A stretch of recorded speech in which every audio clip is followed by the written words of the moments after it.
we've seen some really cool transformations with people. So being able to be a part of someone's story, and I always say, thank you for letting us be a small part of your story. And they typically are like, you don't realize what you've done for me, but getting to see those transformations take place, but then also sitting across from someone and just being able to speak possibility into them and see hope sort of restored in their eyes, and you feel a little bit of confidence coming back in their voice. That's a crazy, like, what a cool job we have.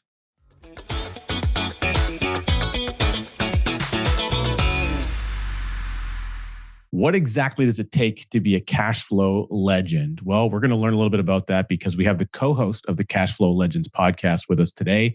Gentleman has been married for 20 years with 4 kids, and he is also the co-founder of Unlimited Life Concepts. Welcome back to the program, Nate Dean. Happy to have you with us. Thank you so much. Great to be with both of you. It's no secret to the people that know us that you guys are very special to us. So it's an honor to be with you.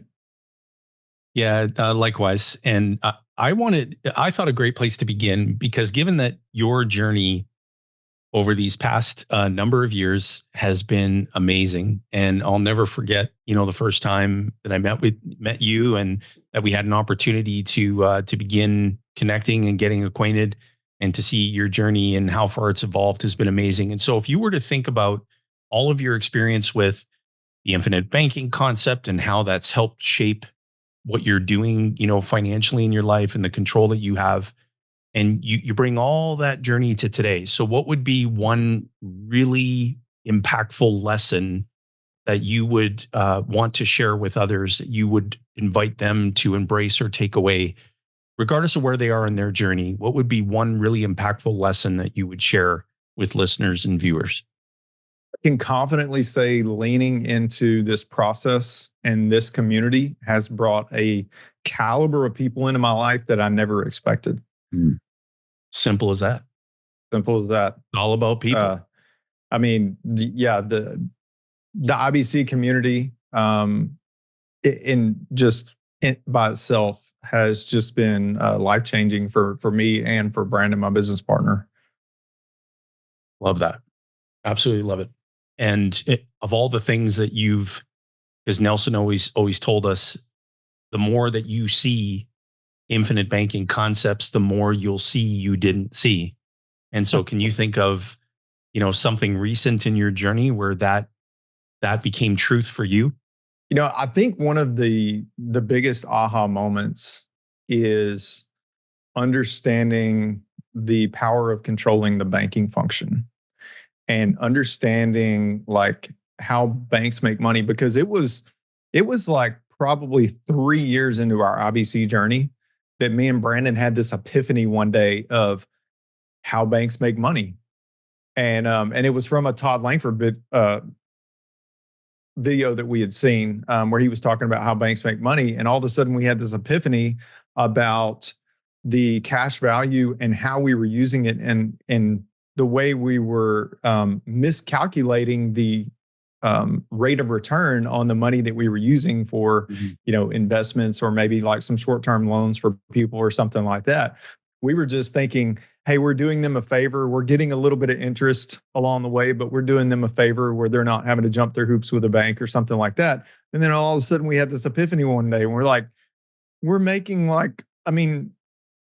technically like 100% rate of return on this money that we're loaning out, thinking we're doing people a favor, and we didn't even realize it. That was a big aha moment, is just understanding how banks make money, and how Nelson was so ingenious in what he saw that nobody else saw. Very true.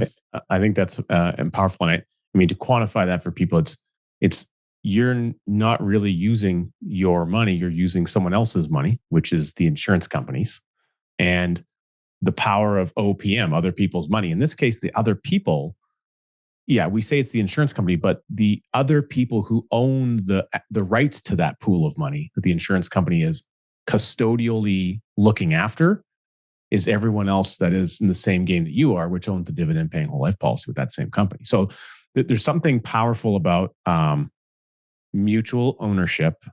And I think we say that do business with a mutual life company. but people don't really recognize what does mutual ownership mean. And fundamentally, this is something I've been talking about a lot lately, Nate, so I'd love to get your thoughts on this. But when you decide voluntarily that you're going to go and proceed with getting an insurance policy, dividend paying policy, so you become a participating owner in a giant pool of money, and you now have a co-ownership relationship with that pool of money because of the virtue of this thing called participation.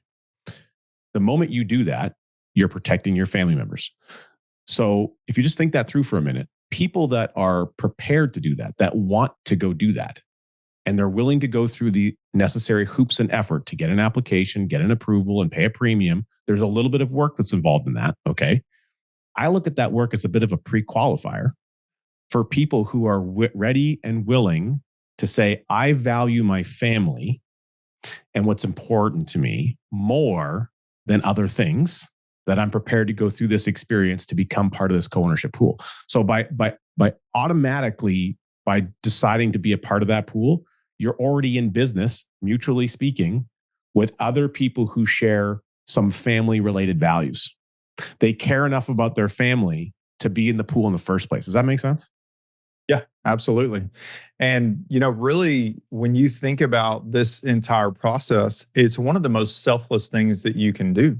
It's one of the most selfless things that you can participate in because, yeah, you're getting some short-term benefit along the way, and there's some long-term benefit along the way. But at the end of the day, you are thinking generationally. And I think that's one of the things that's really valuable about what we do and the caliber of people that we get to work with is it weeds out the ones that are just, get rich quick people who are trying to show up and make a quick buck or something like that.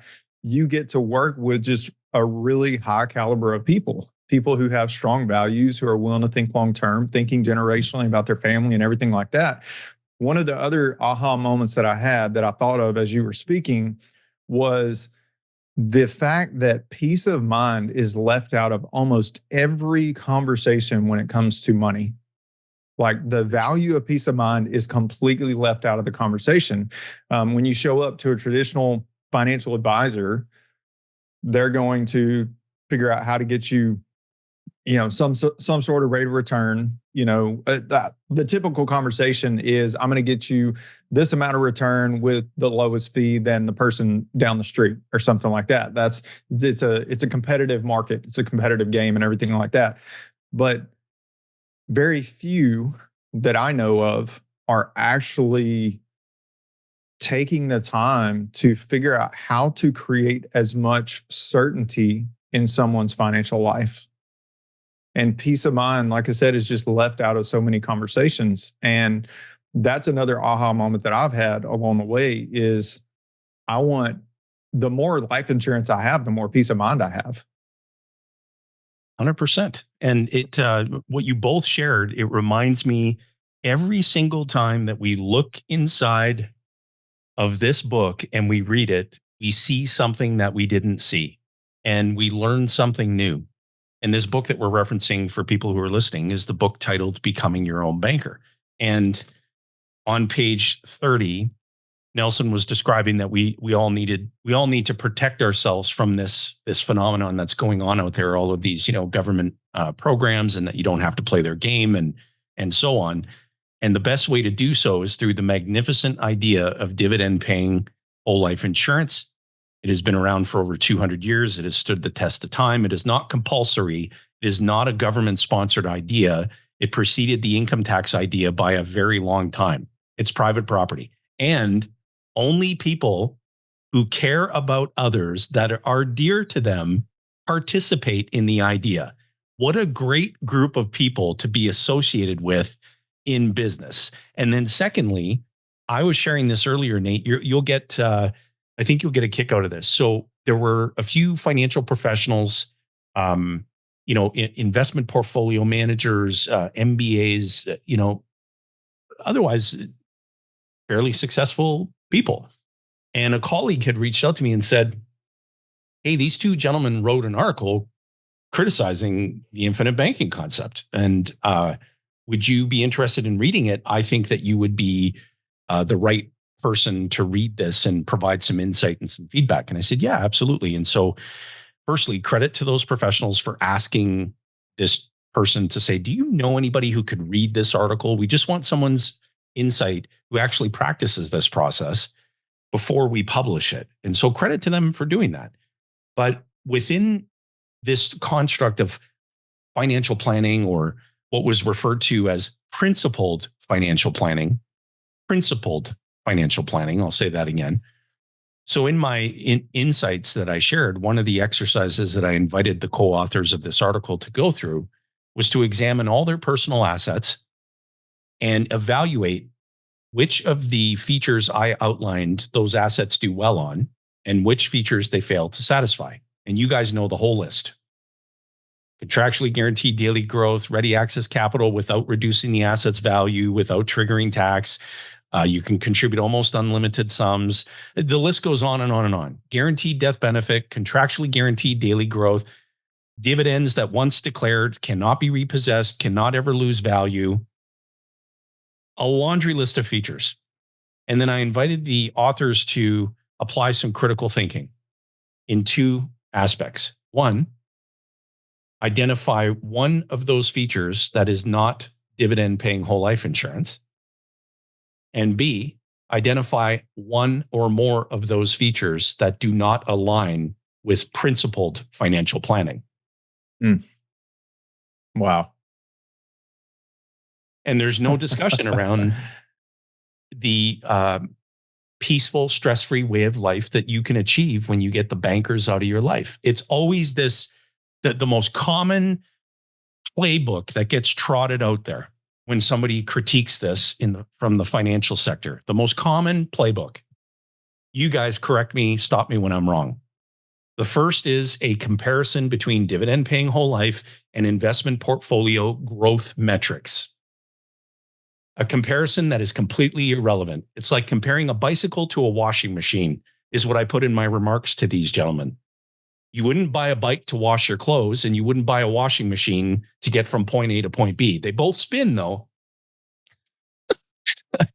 Right? Yep.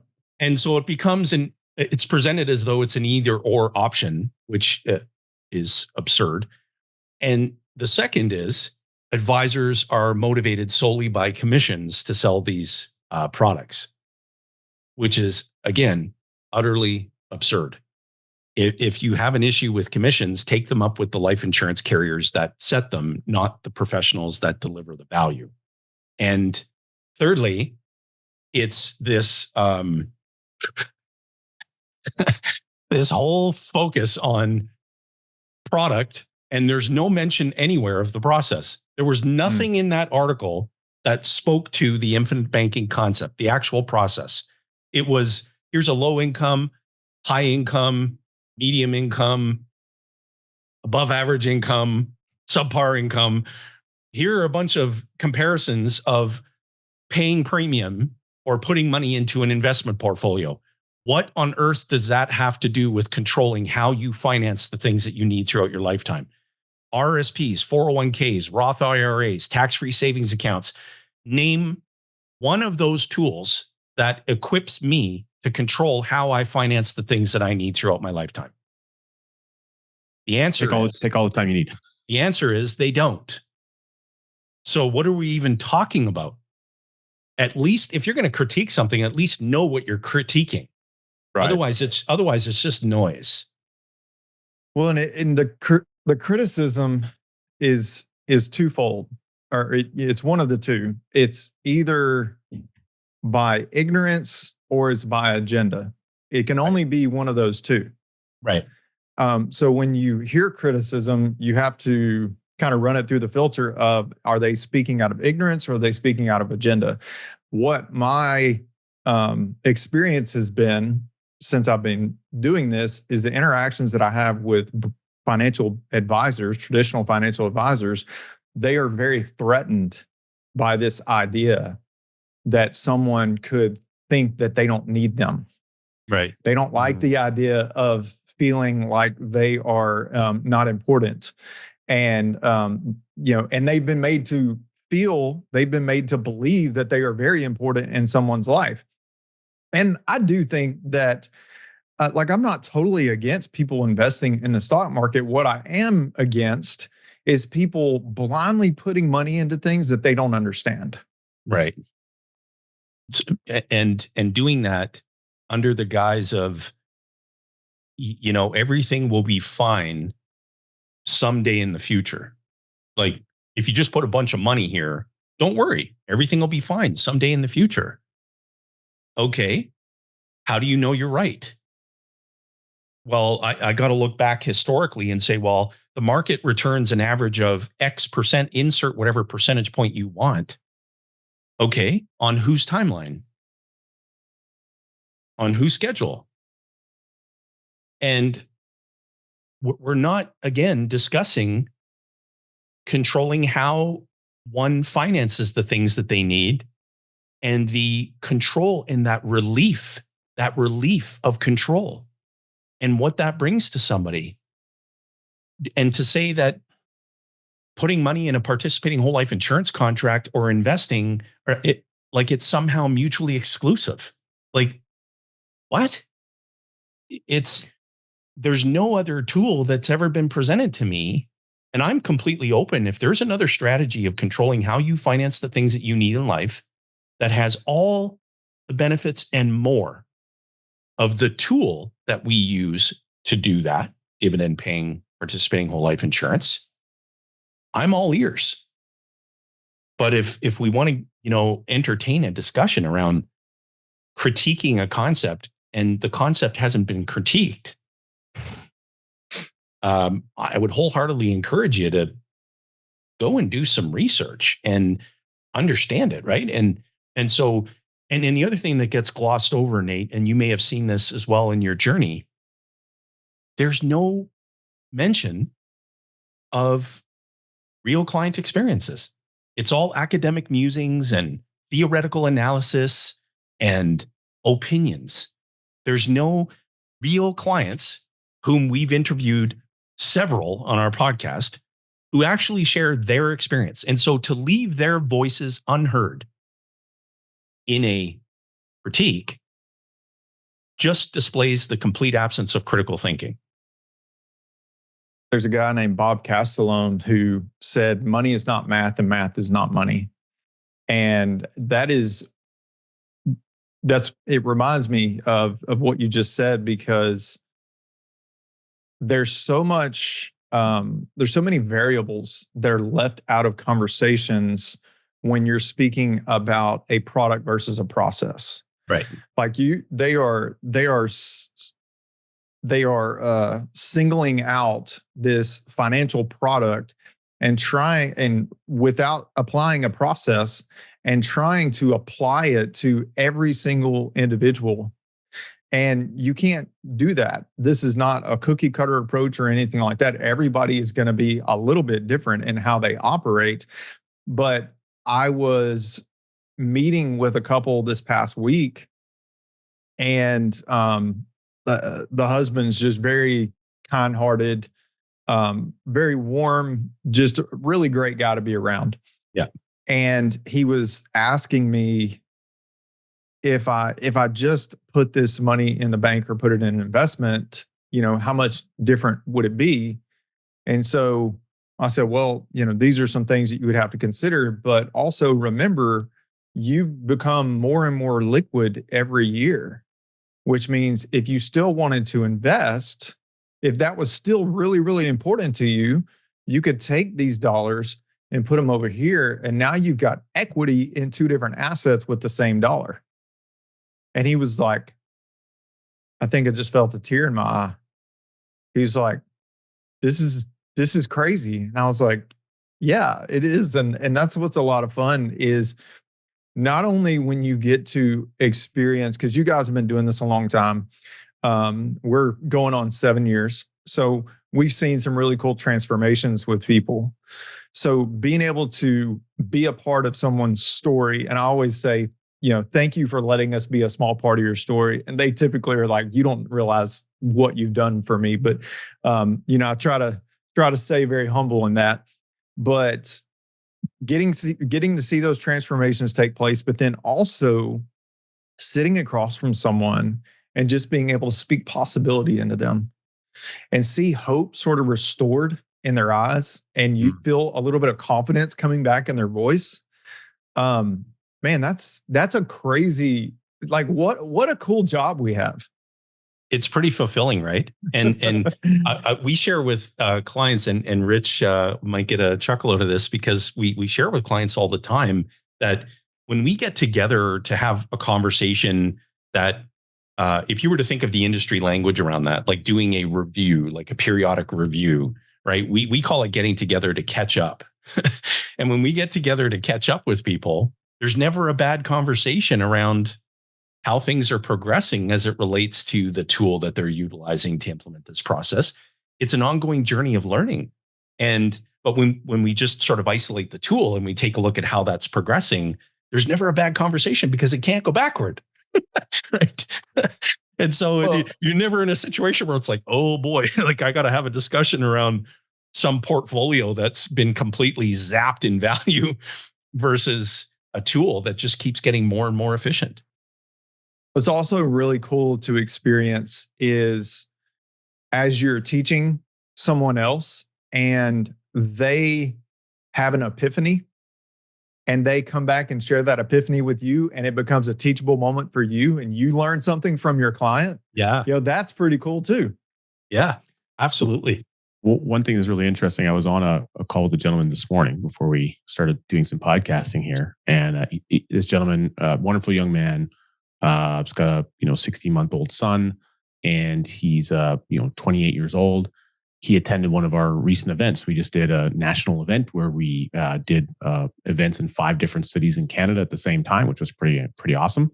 And we were going through the discussion and looking at a plan design for him. And what was interesting is we went through the impact of behavior. Okay, I talk a lot about their behavior versus the insurance company's behavior.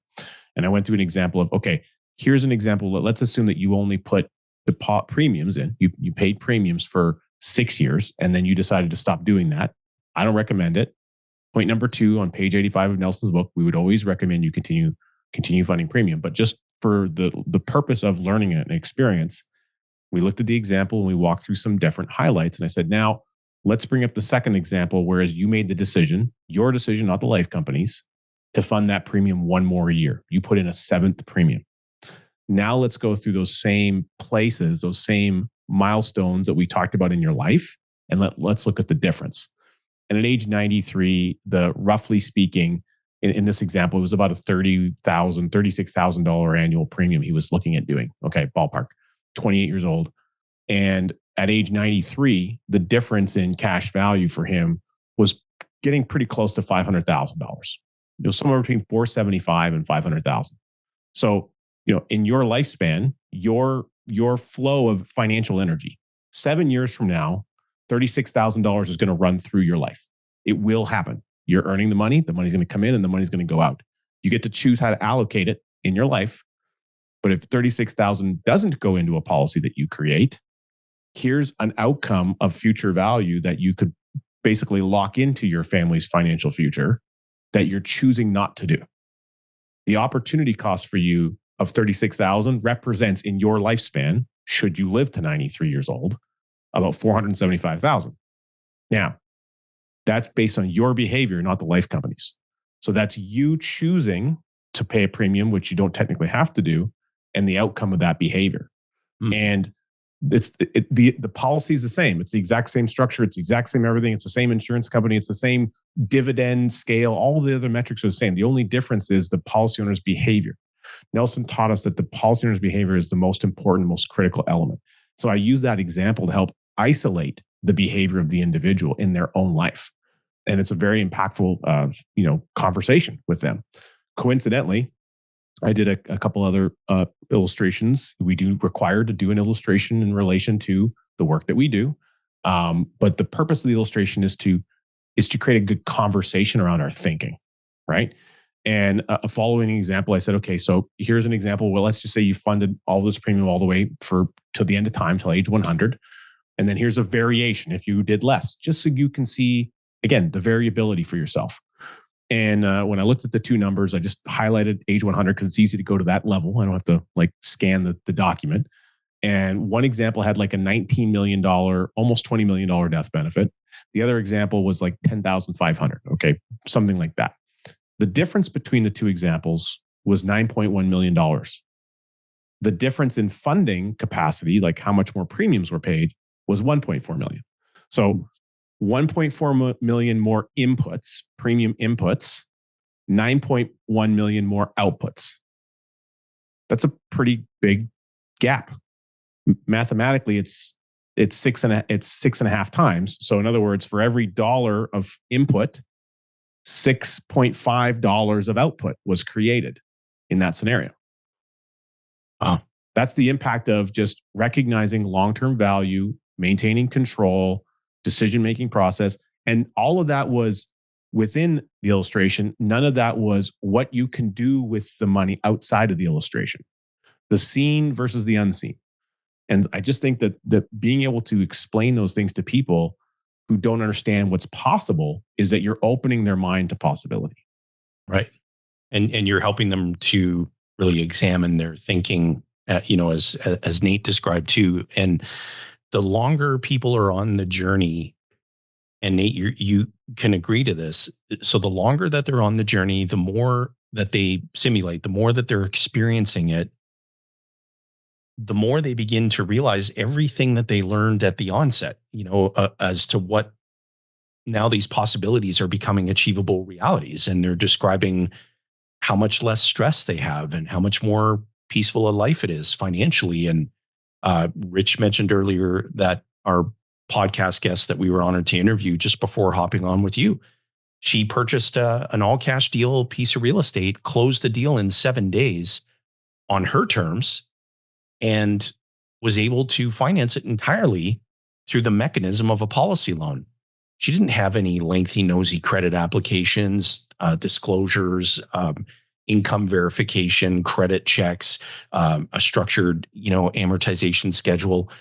She's in total and absolute control. And you should have seen her light up like a Christmas tree when she was describing this. And this asset is going to produce real money, income for her every single month. And she used the life insurance company's money to acquire it. And it was a multiple offer type situation for a desirable piece of property. And so she was able to win the deal because she was able to close and meet the requirements. She could negotiate the requirements because she had that power. Like, that's not a financial benefit directly. It's an indirect control benefit that she was able to create to maximize her opportunity potential that otherwise wouldn't have existed. That's the piece that you can't mathematically quantify on any spreadsheet. Yeah. Yeah, I've done some work with Garrett Gunderson, and he told me that one of the things he loves about whole life insurance is, well, let me back up. He said one of the biggest mistakes people make is feeling like they always have to be invested in something. And he said, what I love about whole life insurance is that I can put my money there, store it there, know that it's growing, not have to think about it. And then instead of chasing opportunities, I can wait for opportunities to show up. Another thing that's left out of the conversation, and this goes right in line with her story, is the value of positioning yourself where you have access to capital, as opposed to it being locked up and someone else has control of it and everything like that. Just our friend James Nethery says that two of the greatest frustrations you'll have in your life is when you have an emergency you don't have the money for, and an opportunity you don't have the money for. Right. And so that's another thing that is, they're not going to do a write-up on that when they're criticizing the infinite banking concept. They're not going to talk about peace of mind, having access to capital, all those things. Those aren't going to show up because they're more, a lot of those things are more academic and just trying to run the numbers and trying to look at those things side by side and just make these clear-cut comparisons to things that shouldn't be compared to one another. 100%.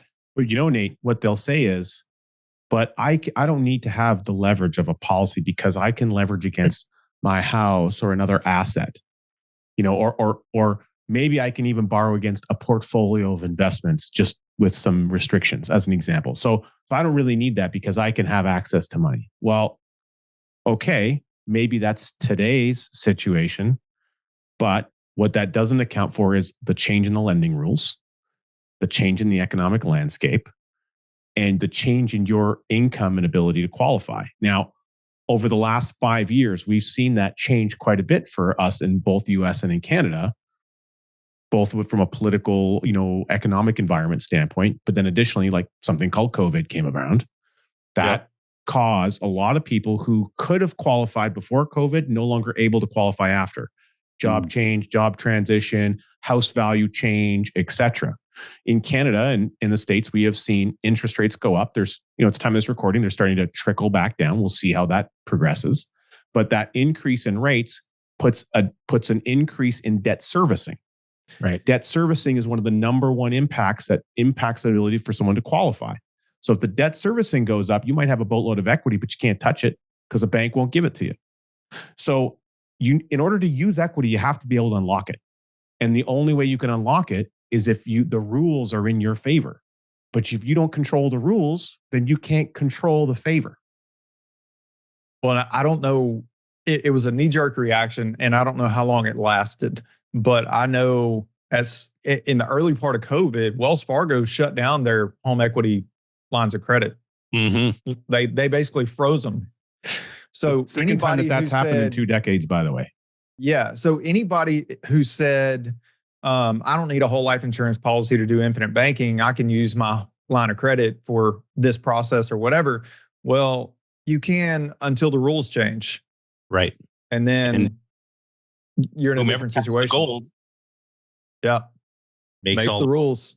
And Nate, I'm curious. I love to ask fellow practitioners, what is one or more favorite parts of Nelson's book that just sort of really brings you back? It draws you back to reading it, to sort of refreshing yourself on it. What is one or more favorite parts of Nelson's book that really clicks with you?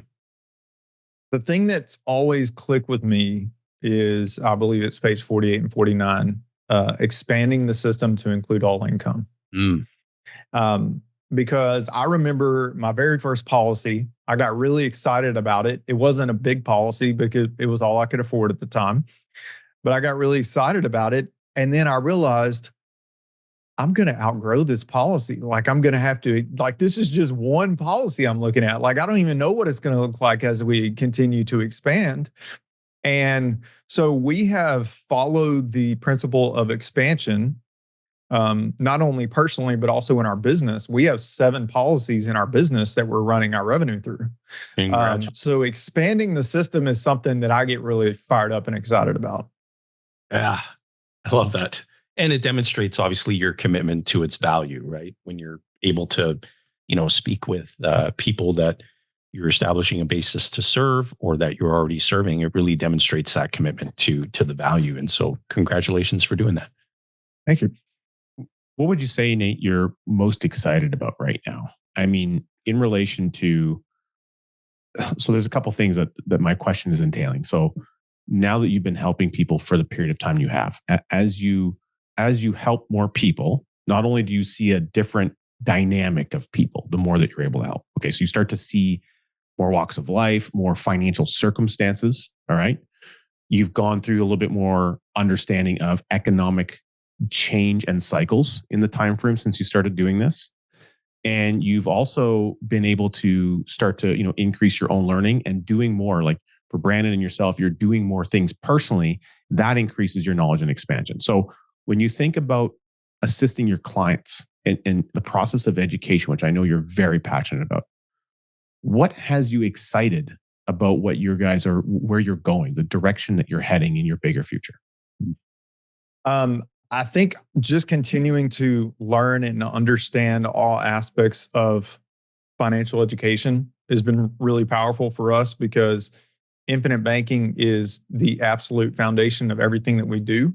But as we start to learn more about the people that we work with, we find other ways that we can help them sort of increase their opportunities for what they have available to them. So we are experts in whole life insurance. We're going to remain experts in whole life insurance, when practicing the process of infinite banking. But we have relationships with experts in other areas that if we see a need where someone could be assisted in another aspect of their financial life, we can connect them with that expert. And we're starting to call that our wealth web. And it's just a way where when someone comes into our process, no matter where they are financially, we have a way where we can help them. I mean, we even have some tools now for someone who may be in a place where they're just not ready for infinite banking. Either they haven't created enough disposable income yet, or whatever the case may be. We have some tools that we can assist them with in just building out and developing a cash flow management system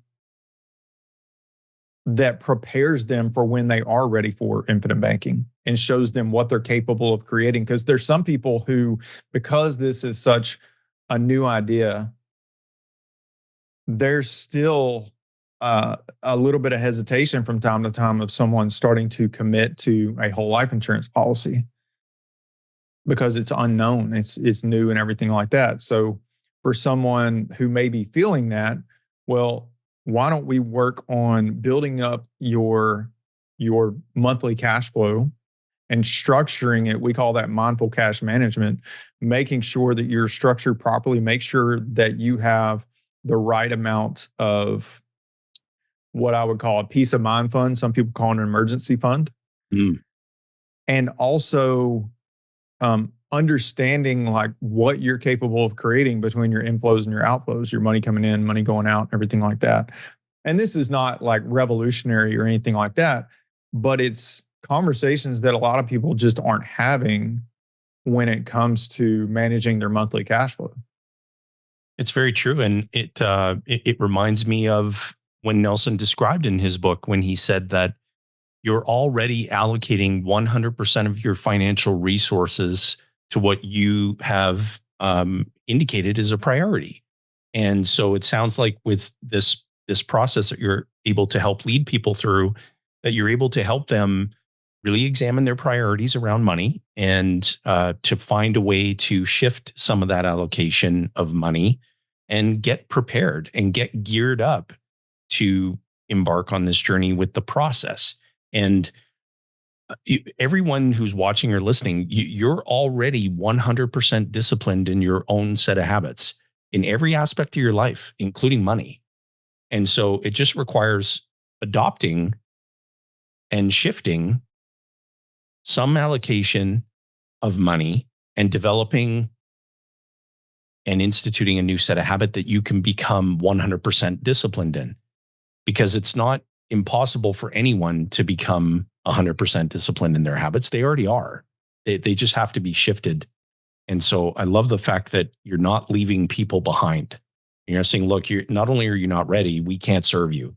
And so credit to you for developing something that you can serve the people with who are not ready to go right away. Yeah, absolutely fantastic.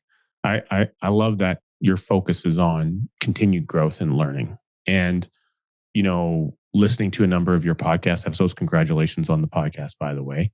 Thank you. You guys do certainly represent that in the shows that you have. And so talk to us a little bit, Nate, about the inspiration for you guys to start the podcast and to, what was important for you guys to launch Cashflow Legends, and how have you been enjoying that journey? What are you guys learning along the way of that journey so far? It was the idea for the podcast was really a long time coming. And most of it came from our clients going, hey, you guys need to do a podcast. Because early on in our business, we would go live on Facebook and me and Brandon would just talk back and forth. We would take a topic and we would talk back and forth about it and everything like that. And then we stopped doing that. And people were like, hey, where'd you go? Oh, well, we shifted our focus and we started doing some different things. But a lot of that encouragement just came from existing members that we had that were just like, man, y'all y'all really need to do a podcast.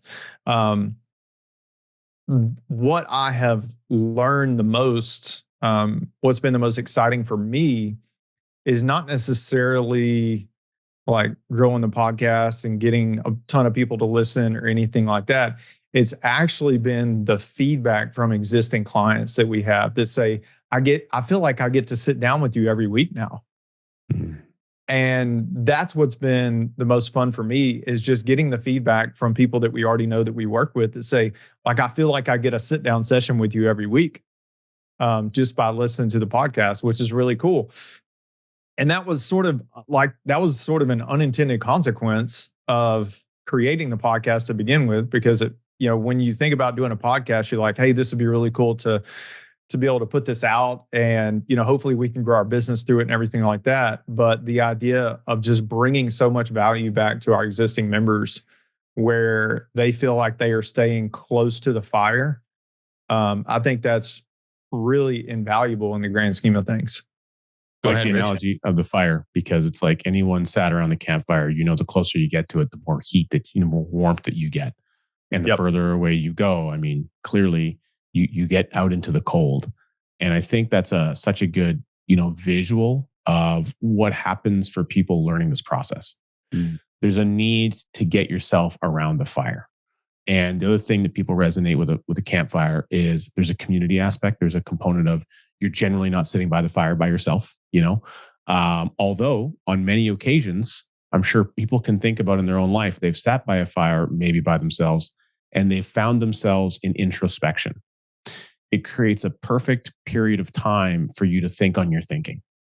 You get to stare at the flames, your brain kind of starts to wander. There might be some stars going on.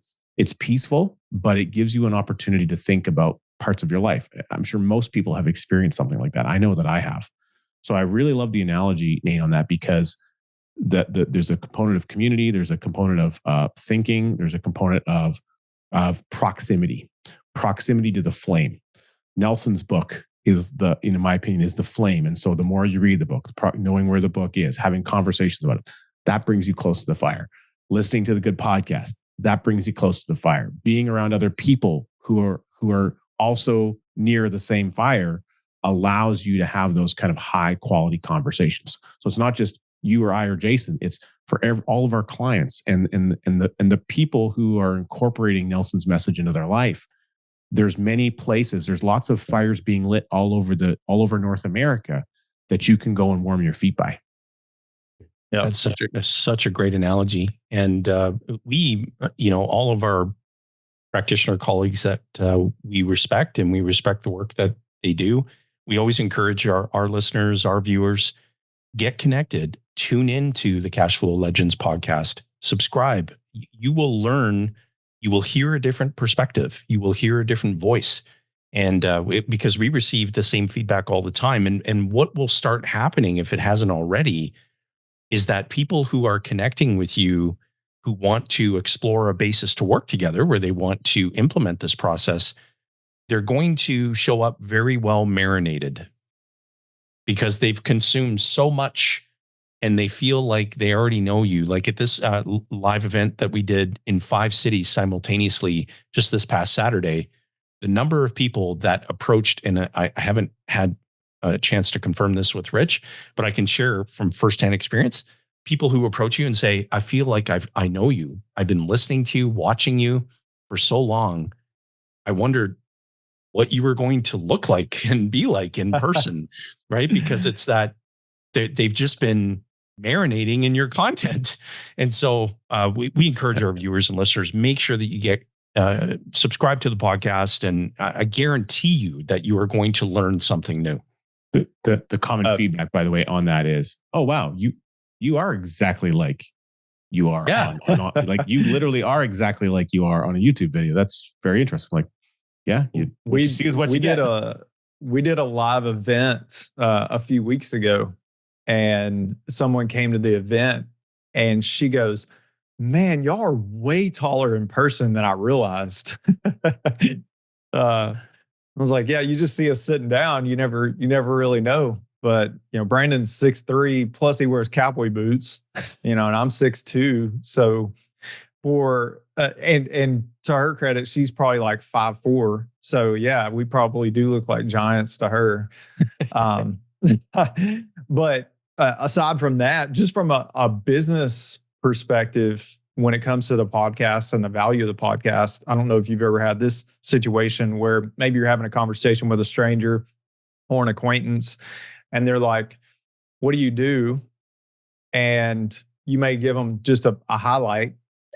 And then the moment you mention that you have a podcast, they're like, "Oh, well, let me check out your podcast." And they go and they start, doing their own research and learning just by listening to your podcast. That happened to me recently where actually a gentleman from church, we were having a conversation and I shared the podcast with him.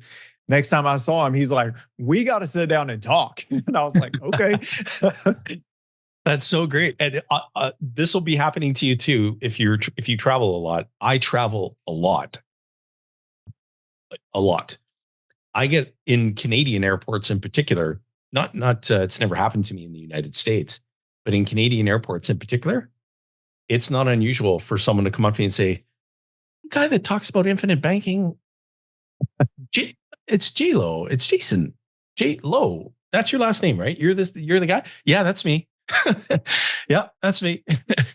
"Oh, wow. Okay. Oh, we love your podcast," or, we love the YouTube channel," or, "Thank you for stalking me on my Facebook profile because apparently you're following me everywhere that I go now." And it's like, yeah, we pixel people and that's technology based and we just follow you everywhere. So, but it's so nice when you see people come up to you and say, "I recognize you. You're that guy on the internet. You talk about banking or you talk about infinity something, like you're all over my damn phone." We were at I followed you here. I'm flying on the same aircraft that you're on. We were at the think tank. Me and Brandon were walking down the hallway day one, and we were walking towards the convention hall and everything. And there were some people walking towards us. We didn't recognize them at all. And they were like, "Cash flow legends." And we were like, "Oh yeah, that's us." And so just within our community, it's really cool to get feedback from colleagues. They're like, "Hey, I really, really enjoy what y'all are putting out," and everything like that. And I know there's a ton of people in the community that just really love what you guys are doing. Well, we're Appreciate that. we're just following orders, brother. I have an idea, or I Be don't know if great stewards of the information. That's what we're called to do. That's it. Right. Go where called. Yeah. One thing I would suggest that you guys consider, and it's not something that I don't think we've been intentional about, but it's sort of worked out. At least we were intentional one time, although it may seem like we were intentional. It really happened a little bit more haphazardly, but thinking about like some milestone type like episodes, like episode 50, episode 100, like as you go through, and there might be certain content pieces that you really want to make sure you have for your client community, for people that ask certain questions. It's like not exactly a frequently asked question, but maybe it's one particular question that you can go deep into. Right. So as an example, Gotcha. We have episode 100, which has to do with a question that's commonly asked in Canada. Fundamentally, it's around how can you access tax-free passive income and access policy loans tax-free and blah, blah, blah. It's a common question. So we made that a big episode, and we literally, like, Rich, I'm drawing on the screen and Jason and I are narrating what's happening. And so I have it. So that is a requirement for anyone who becomes one of my clients, that they have to commit to a couple of things. Number one, you have to watch that episode once a year. It's annual homework. You need to watch it before we even get started. If you haven't watched it, you shouldn't be getting a policy because you need to know this information. Number two, you need to attend one of our quarterly group coaching sessions, at least one a year. If you're not doing that, it tells me that you're getting away from the fire. All right. And now this is going to be on the honor system. I'm not going to track you and yell at you, but if I do find out, I'm going to have some words to explain how I feel about that. Right. You made a commitment to me getting started. You need to read from Nelson's book every year. You don't need to read it cover to cover, but you need to read from it. And I recommend at least you read the first 50 pages. You have to do that every year. 50 pages a year. Really, if you take out the table of contents and a bunch of other things and a couple of basic illustrations, I mean, really what you have is maybe 40 pages, 42 pages. I mean, you mean to tell me you can't read 42 pages a year? I think you can get that done. Like, I'm not asking for a big commitment here, but you need to commit to some of these things. And I have that conversation with people right out of the gate. I never used to do that, but I do now. And having that episode 100 is very beneficial because we're bringing people back that information on a regular basis.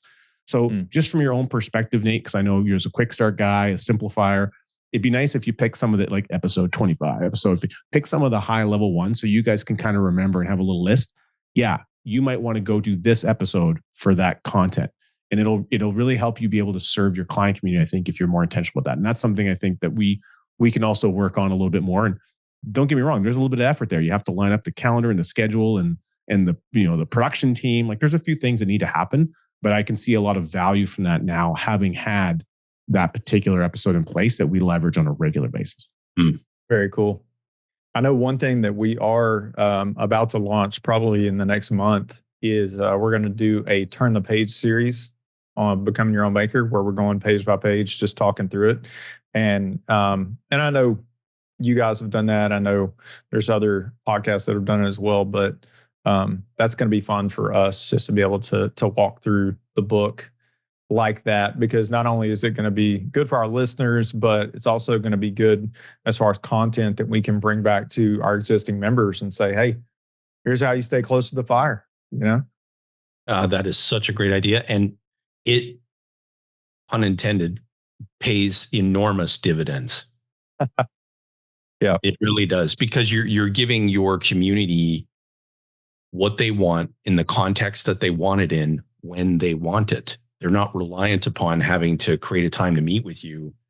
They just need to be pointed in the direction of that resource. And that's one thing that I think we can all continue to optimize and get really good at, is just letting people know that those resources are there and that we share them among practitioners within the community, in the sense that I know I regularly encourage people to investigate other practitioners' resources, because I know that the dividends paid are going to be enormous, because people hear a different voice. They receive a different insight.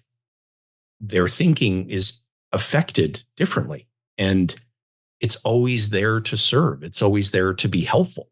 Like, practitioners who are close in this community, and there are many, they not only serve the people, they serve each other. And what a great community of people to be associated in business with. Yeah. Well, and also kind of along those same lines, I think one of the things that's really powerful about this community is it's rare, but there's been occasions where I might connect with someone because they were interested in the concept, and then they found another practitioner that they connected with at a deeper level. And they went and worked with that person, and I'm cheering them on. Hey, I'm just glad you're doing it. Yeah. That is rare in this financial space that we operate in, where we're all kind of rooting for one another. And so where I'm encouraging people to go listen to other people's content, not because I'm afraid that I'm going to lose them or anything like that, but I'm just convinced that there's a lot of powerful information out there that people need to hear. You want people to work with who they want to work with. That's right. And often that will be you, but it won't always be you. And probability is if it wasn't going to work from their perspective, most likely it wasn't going to work from your perspective either. And they have the ability to be empowered to make that choice. I think that's absolutely beautiful. I'm really glad that you brought that up, Nate. We made the decision, very early on, that we were just going to be who we are. That wasn't like a conscious decision. Like, it's just, we can't be anybody else. And there have been times where people have connected with us and they said, I learned about IBC, but I'm here because of y'all. Like, I've listened to y'all. I've watched your content. Like, your faith shines through in what you do and your message and everything like that. And I'm here because of y'all. And what a really cool opportunity that we have to just be who we are, and the right people show up. Love it. Well, Very and for our listeners and those watching on YouTube, of course, we're here for y'all. So we appreciate you listening in and tuning in and hearing from Nate. Nate, thanks for coming back and being with us again. Absolutely loved it. Thanks so much for everything you do. Keeping the torch lit, keeping the fire warm, stoking it, throwing some logs on there. And for everyone else watching, you can keep your own fire of education lit by clicking on that next video that popped up that says, "I'm amazing content. Please watch me." So go ahead and do that. And thanks for tuning in.